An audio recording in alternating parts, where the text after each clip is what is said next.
najgore je bilo doći u predsjedništvo i otići. Jer tu sam se najviše bojio. Oko samog predsjedništva poginulo je oko 130 ljudi. U samoj zgradi je poginulo par ljudi. Ona je bila svakodnevna meta. Otprilike negdje u 9, počne pa u 10, pa su onda taj ritam izmijenili, onda niste znali satnicu.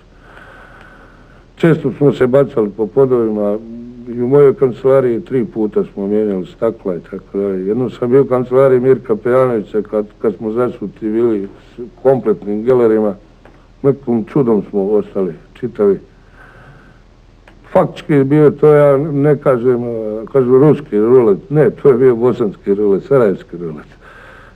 Gdje nije se stvarno znalo kad ćete, dolaskom i odlaskom samo na posao, hoćete li preživjeti ili ne.